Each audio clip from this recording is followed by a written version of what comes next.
Hey everyone, welcome back to the channel. Today we're going to kick off the brand new show. I'm calling it AWS Airdrop because we're going to be discussing what all happened over the past week, what all services, what all features, what all announcements AWS has made. Now, why did I even decide to make this type of a show here? Well, because in my previous roles, when I worked in consulting, it was very, very important to be aware of all the new features, all the new services, so I can be an effective, trusted advisor, an effective architect, and solution developer builder on AWS. And even in my current role, where I work as a technical trainer, it's really important to be aware of what solutions AWS has released, so I can best advise and teach the customers and builders on AWS what they should be using. So, without further ado, why don't we jump into the first section here, first domain, which is going to be focusing on data analytics. Amazon QuickSight is now available in a brand new region in the US East GovCloud region. A few more announcements came through from the perspective of the new capabilities in new regions. OpenSearch Serverless, for instance, is now available in the AWS Europe Milan region, and as well as in US West, Northern California region, and Stockholm region as well. If you live in Spain and you're building in Spain, Spanish region also now has availability for OpenSearch Serverless as well. So you can let go those servers and go serverless path with OpenSearch service. Next up, Amazon Redshift Data API now supports single sign-on with the IAM Identity Center. Now, why is this important? Well, because with the Redshift Data API, you have ability to connect to Amazon Redshift through a secure HTTPS endpoint.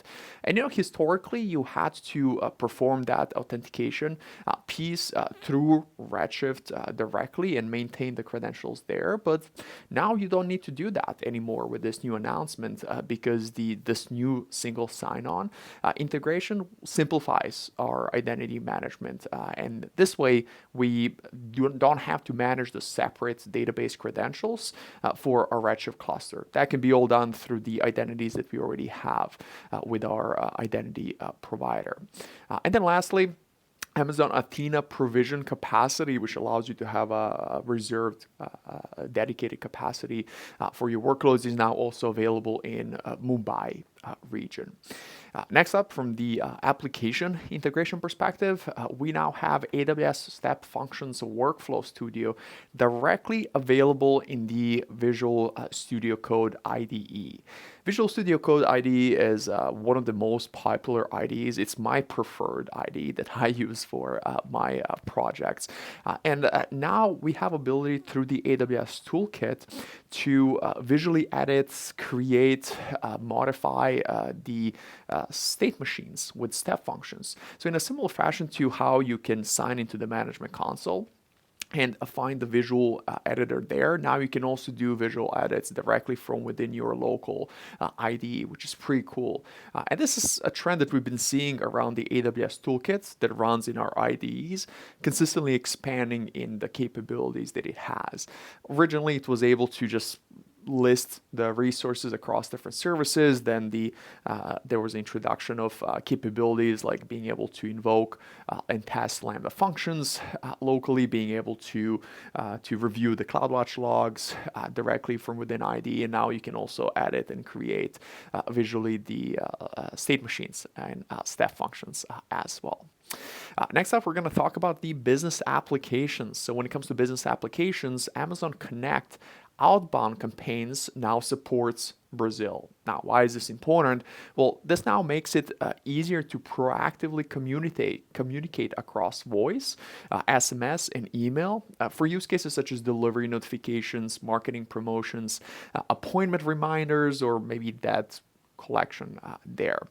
And then one more update from the Amazon Connect. The Amazon Connect, Amazon Workspaces, and Amazon AppStream 2.0 are now Chrome Enterprise recommended. Now, what does that mean? Well, that means that they earned the Chrome Enterprise Recommended certification, or CR certification, which validates that these services are fully optimized for Chrome OS, Chrome OS Flex, and then Chrome browser environments. So this is going to ensure that we have seamless integration and performance for businesses across the globe utilizing Chrome devices for their operations. Next up, a pretty big set of announcements from the compute family. We have 10 announcements here. The AWS Outposts racks, there's a new kind optimized for high throughput, network intensive workloads. This is now available in preview, and it's mostly designed for the telecom service providers or telcos that can now extend AWS infrastructure and services to their own telco locations, which enables them to deploy on-prem network functions requiring low latency, high throughput, and real-time performance. AWS Lambda also added support for CloudWatch Logs Livetail in Visual Studio Code IDE. So you have a little bit more visibility now for your Lambda functions directly from within your IDE as well. SageMaker Hyperpod flexible training plans now supports instant start times and multiple offers. So this allows us for folks from my domain, from machine learning domain, this allows us to book a plan that gives us access to GPUs for our training our models. And this plan that we book can be starting as soon as in the next 30 minutes, which if you think about it for access to GPUs, which are oftentimes in very, very high demand, having ability with that little bit of a lead time to get access to GPUs, they're available just for you is actually pretty cool. Really, really useful feature to have. A few announcements on the new EC2 instance types being available in a few different regions. So C8G, which is a Graviton-powered compute-optimized instance of 8th generation, is now available in Mumbai region. M7G, which is, again, Graviton-powered general-purpose instance of 7th generation, is now available in Zurich region. And then Ireland region also received M8G instances available there as well. Bottlerocket, if you've worked with it in the past, you know it's a Linux-based operating system that is specifically purpose-built for containers. So Bottlerocket now supports AWS Neuron accelerated instance types, such as the Inferentia, the Trainium chips that AWS has designed. Those specialized accelerators, they're really useful for training machine learning models and for hosting them for inference time. Bottlerocket now also supports NVIDIA Multi-Instance GPU or MIG for Kubernetes workloads. Now, why is this important? Well, this enables us to partition NVIDIA GPUs into multiple GPU instances on Kubernetes nodes.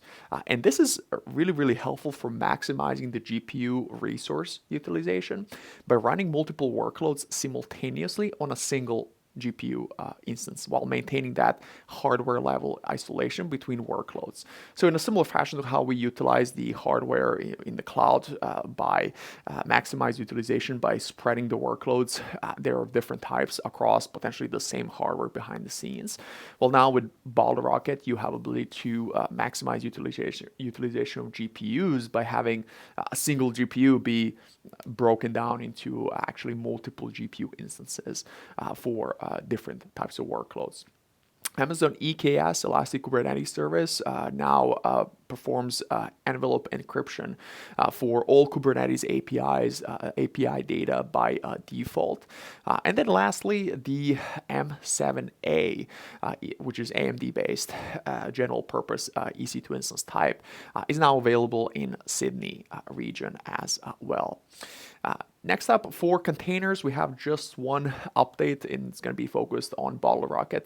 Here again, Bottlerocket actually simplifies the system setup with the default Bootstrap container image that is now provided to us. So for some of the standard Bootstrap tasks, now this eliminates for us to have and maintain a container image, because now this predefined container image is going to handle all the typical pre-startup operations such as directory creation, environment variable setup, and node-specific configurations before the main application containers start. So if you're doing some of the standardized bootstrap and you don't need anything more than that, now you can use this container image that is provided for you, so you don't have to build and maintain your own.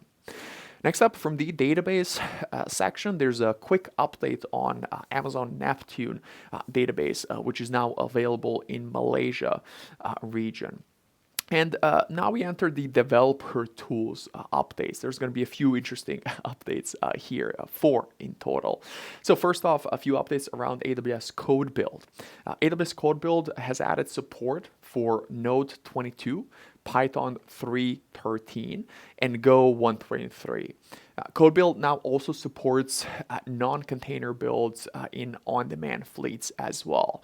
So this now allows us to run build commands directly on the host operating system without containerization being a requirement. So this is particularly useful for scenarios such as building device drivers, running system level tests, or working with tools that require host machine access.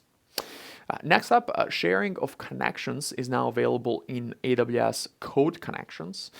You can now share your connection resource across individual AWS accounts or within your AWS organization. And you can now use Resource Access Manager or RAM to securely share a connection to your third-party source provider across AWS accounts as well. Now, last but not the least, in my view, actually the greatest, Amazon Q Developer has announced a new CLI agent, new command line interface agent within the command line. So now when you're interacting with Amazon Q within developer, within the terminal, that allows you to interact with this new agentic version of the CLI that is actually powered by Anthropic's latest model, large language model, Claude 3.7 Sonnet. And this is actually allowing us now to just ask Q Developer to write code very, very effectively, to be able to test it, to write unit tests for it, to help debug some of the issues we experience. And Q Developer will iteratively make adjustments based on our feedback and in the approval we provide. Heck, I've even seen people use this new version of Q Developer CLI to edit videos, to do all sorts of things that are, previously we had to do manually, but now as these AI agents become more and more competent, we're going to be delegating more and more tasks as the time goes on. So if you haven't had a chance to check out the Q Developer yet, through this new CLI agent, I think you'll be amazed by what all tasks you can delegate to it instead of performing those tasks yourself. All right, next up, just a few quick updates on the end user computing. From the end user computing perspective, we have Amazon Workspaces pools now supporting the FIPS 142 validated endpoints. If you're not familiar, let's say if you're outside of the US, FIPS 142 is a US government standard that specifies the security requirements for cryptographic modules that protect sensitive information. So Amazon Workspaces pools now supports the endpoints that they've been validated with by FIPS 142 standard. Next up, from the front end, web and mobile, AWS Amplify supports HTTP-only cookies for server-rendered Next.js applications. Now, why is this important? Well, opting into the HTTP-only attributes allows us to strengthen our application security posture by blocking client-side JavaScript from accessing cookies contents there. Next up here from the GameTech section, the Amazon GameLift streams has been announced. This is a new managed capability that allows game developers to stream games at up to 1080p resolution and 60 frames per second to any device with a WebRTC enabled browser. So this allows us to create new direct to player distribution channels, to launch instant play game demos, conduct secure playtesting, and expand monetization opportunities. Next up, from the domain of Internet of Things, the managed integrations for AWS IoT device management is now available in preview. And this new feature enables us to simplify control and management of a diverse set of devices across multiple manufacturers and connectivity protocols. And then the second update from the Internet of Things section is the announcement for MQTT enables site-wise edge gateways for AWS IoT site-wise. So if you haven't used AWS IoT site-wise, it's a managed service that makes it easy to collect, store, organize, and analyze data from industrial equipment at scale. Now, with this launch, newly created gateways now include an MQTT version 5 broker component that centralizes connectivity between site-wise edge and the customer-built edge components. All right, next up is our machine learning set of updates. There's 7 updates here. The Amazon Bedrock is now available in Stockholm region as well. So if you are a company or startup building in Stockholm, this is your lucky week. The Bedrock is available there, and it's a service just packed with all sorts of features that are used to build generative AI based applications nowadays. Speaking of Bedrock, the Bedrock data automation is now generally available. It has exited the preview, and what you can do with the Bedrock data automation is you can automate the generation of valuable insights from unstructured multimodal content such as documents, images, videos, and audio to build Gen AI based applications. So a lot of the data processing for Gen AI applications has historically been done manually. Historically, we've had to build those components to perform that processing ourselves. Well, Bedrock data automation is looking to, as the name of the feature implies, to automate as much as possible on that front, so you can just focus on designing what you want your application to be doing. Next up, Amazon Lex has launched support for confirmation and alphanumeric slot types for Korean. Amazon Q Business now supports insights from audio and video data, not just text anymore. The latency optimized inference has been announced for Amazon Nova Pro foundation model in Bedrock. And this allows us to access these new capabilities, substantially lower latency of inference, which requires no additional setup, no additional configuration changes, model fine-tuning, none of that. You practically get an immediate enhancement of existing applications with faster response times without you having to do any effort, take any effort, or do any work. And these are types of changes that we prefer to see. A similar type of change was released last week for the Amazon Nova Micro model as well. So these types of changes that substantially allow us to improve our applications without us having to do some additional builds or configuration changes are absolutely ideal, because without any additional effort, you just start benefiting from these new features.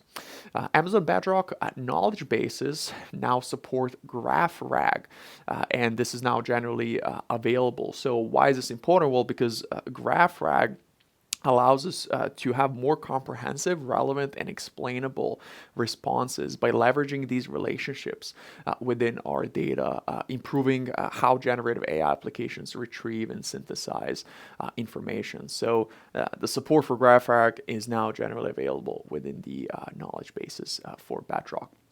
And now last update from the ML perspective is on AWS Health Omics, which is used for genomics types of use cases. The Health Omics workflows now support NVIDIA L4 and L40S GPUs, and they have an expanded CPU options available to choose from as well. Next up, from the management and governance perspective, quick update on CloudWatch RUM. It has introduced resource-based policy support for data ingestion access. So CloudWatch RUM allows us to have the real-time monitoring into web application performance by tracking the user interactions. And now we have ability to utilize these resource-based policies for data ingestion access as well to increase our security posture. Next up, from the migration and transfer perspective, the AWS Transfer family has announced the reduced login latency for SFTP servers, which is going to optimize how the file transfer is being performed. Next up, from the networking and content delivery perspective, we have Application Load Balancer announcing the integration with Amazon VPC IPAM. So this allows us to now configure a public IP address manager, or IPAM, pool that can consist of either the IPs that we bring your own IPs that are owned by you, or an IPv4 address block that is provided by Amazon. Next, here from the security, identity, and compliance perspective, we have 5 updates available.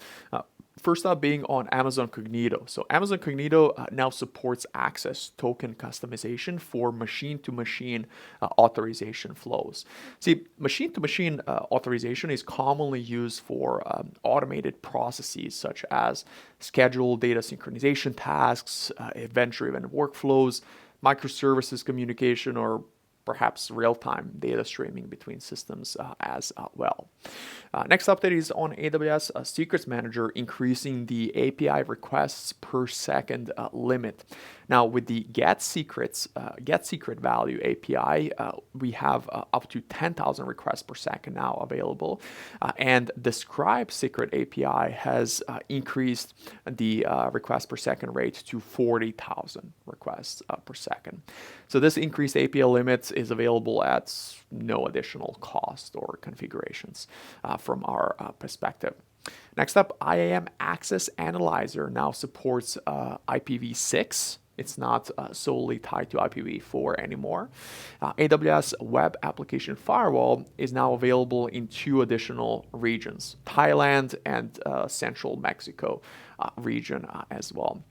And then the last update is also on the Web Application Firewall, adding the JA4 fingerprinting and the aggregation on JA3 and JA4 fingerprints for more advanced rate-based rules. So this fingerprinting can be used to build a database of known good and bad actors to apply when inspecting HTTP requests. And these rate-based rules supporting these fingerprints allow you to set up and build more involved, more complex set of rules there. Next update from the serverless section, just a quick update on API Gateway. It now supports HTTP APIs, MTLS, multi-level base path mapping, and Web Application Firewall in additional regions. There's a bunch of regions through which this was released. The United Arab Emirates, Jakarta region, Osaka, Hyderabad, Melbourne, Zurich, Spain, Tel Aviv, and Calgary region received all these standard features we've had in the US regions for API Gateway. Now they've been deployed across a bunch of new regions there. And I'll include the links for these various updates in the description of the video when I post it. So if you folks want to dive into specific announcement a little bit deeper, you'll have all the references there. Now, just 2 more updates left, and these are going to be from the storage perspective. And Amazon S3 tables are now available in 3 additional AWS regions, in Seoul, in Singapore, and Sydney regions. S3 tables have been announced in the last reInvent back at the beginning of December of last year, and they provide us with a cloud object store with built-in Apache Iceberg support, which comes with various features of Apache Iceberg, like data compaction and so on. And this is one of the easiest ways to store tabular data at scale. It is obviously optimized for the analytics workloads there. And now the last update is from Amazon FSx for NetApp ONTAP, which no longer charges for snap lock licensing.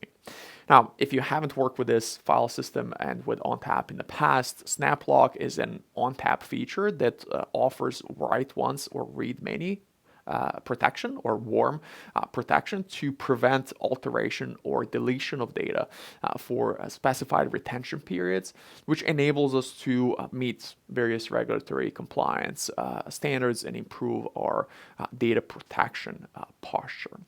And there you go. You're fully caught up on everything that has been released by AWS over the past week.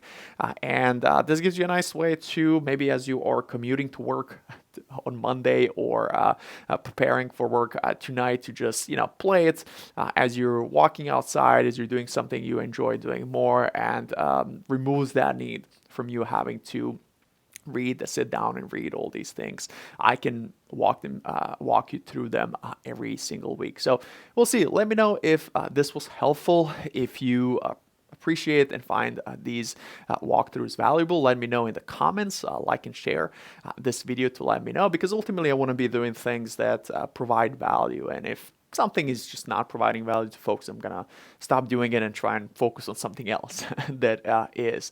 So please like and subscribe if you found this useful. If you have any suggestions, any ideas for how I can potentially evolve this in the future. Again, this is just the first episode. I'm looking to be open to feedback. If you have any suggestions, any feedback, let me know, and we can try to further improve this in the future. And have a great week. Let's catch up on the next AWS airdrop.